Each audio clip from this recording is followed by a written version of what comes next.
नमस्कार शेतकरी मित्रांनो, स्वागत आहे आपल्या नवीन व्हिडिओमध्ये. अनेक शेतकऱ्यांना प्रश्न आहेत की कोणत्या शेतकऱ्यांची कर्जमाफी होणार आहे, त्यासाठी लिमिट किती आहे आणि त्यासाठी थकबाकीदार जे कर्जदार आहेत त्यांची थकबाकी कधीची हवी याबद्दल आपण आज सविस्तर माहिती या ठिकाणी घेणार आहोत. तर काल जी घोषणा केली पुण्यश्लोक अहिल्यादेवी होळकर शेतकरी कर्जमाफी योजना, तर या योजनेअंतर्गत 2 लाखापर्यंत जे थकीत कर्जदार आहेत फक्त त्याच शेतकऱ्यांचं कर्जमाफी होणार आहे. याचा अर्थ कसा, 2 लाखापर्यंत म्हणजे सपोज एखाद्या शेतकऱ्याचं जे कर्ज आहे 2 लाखाच्या आतमध्ये आहे, 1,70,000, 1,80,000, 1,90,000, 95,000, तर त्या शेतकऱ्यांचं कर्जमाफ या ठिकाणी होणार आहे. परंतु ज्या शेतकऱ्यांचं कर्ज 2,01,000, 2,02,000 असं थोडंसं फक्त 2 लाखाच्या वरती आहे, या शेतकऱ्यांचं काय होणार, तर या शेतकऱ्यांना या ठिकाणी कर्जमाफी मिळणार नाही आहे. कर्जमाफी म्हणजे त्यांनी तरतूदच अशी केली आहे की फक्त 2 लाखाच्या आतमध्ये ज्यांचं कर्ज थकीत आहे त्याच शेतकऱ्यांना कर्जमाफी मिळणार आहे.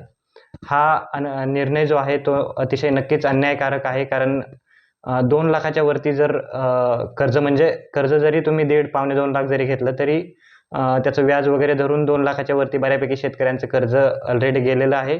काही फळबाग उत्पादक शेतकरी वगैरे आहेत तर त्यांचं कर्ज आधीच म्हणजे जास्त राहतं.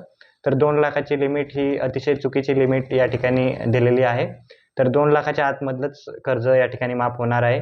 यामध्ये अजून एक अट अशी आहे की ज्या शेतकऱ्यांचं कर्ज थकीत आहे सप्टेंबर 2025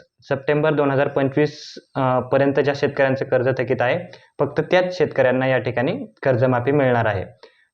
मागणी अशी होती की जून 2026 पर्यंतचं जे कर्ज आहे ते माफ व्हायला हवं होतं. कारण जून-जुलै 2025च्या काळात अतिवृष्टी आणि शेतकऱ्यांचं खूप नुकसान झालं होतं. तर शेतकरी संघटनांनी मागणी अशी केली होती की जून 2026 पर्यंत जे आहे ते कर्ज माफ होणं गरजेचं होतं. पण इथं सप्टेंबर 2025 पर्यंतच थकीत कर्ज या ठिकाणी माफ होणार आहे.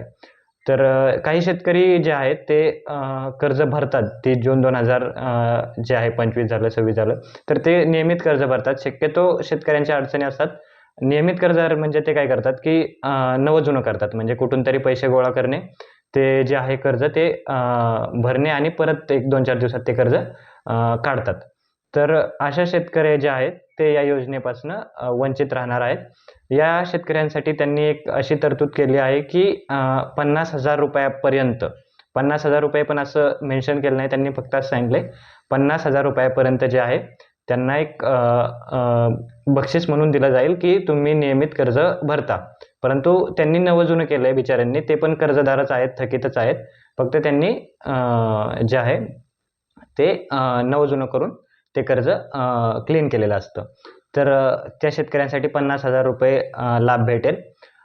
त्या व्यतिरिक्त जे आहे 2025मध्ये काही लोकांनी समजा जून 2025मध्ये जर तुम्ही तुमचं कर्ज नवं जुनं केलं असेल, म्हणजे 2024मध्ये काढलं असेल आणि 2025मध्ये जर नवं जुनं केलं असेल तर त्या शेतकऱ्यांना देखील या ठिकाणी कर्जमाफीचा लाभ मिळणार नाही आहे. जे शेतकऱ्यांनी समजा जून 2024च्या दरम्यान तुम्ही जे कर्ज काढलं आणि ते 2025मध्ये तुम्ही परतफेड केली नाही किंवा मग ते थकीत आहे किंवा नवं जुनं देखील तुम्ही केलं नाही, फक्त अशाच शेतकऱ्यांचं कर्जमाफी या ठिकाणी होणार आहे. त्यासाठी देखील 1 एप्रिलला जे आहे त्यांनी जी समिती गठीत केलेली आहे त्या समितीचा रिपोर्ट येईल.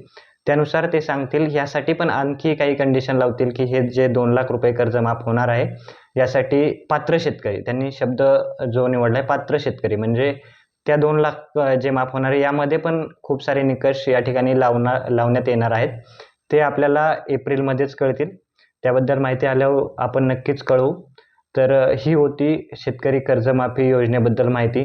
यामध्ये खूप साऱ्या शेतकऱ्यांचा या ठिकाणी आपल्याला फायदा पाहायला मिळणार नाही आहे. खूप कमी शेतकऱ्यांना या योजनेतून फायदा होणार आहे. तर ज्यावेळी हे घोषणा करतील पूर्ण डिटेलमध्ये त्यावेळी आपण पुन्हा एकदा व्हिडिओ बनवूया. चला तर मग भेटूया नवीन व्हिडिओमध्ये. अजून कोणती माहिती हवी असेल शेतीविषयक तर नक्कीच कमेंट करायला विसरू नका आणि चॅनलला लाईक, शेअर, सबस्क्राईब करायला विसरू नका. धन्यवाद.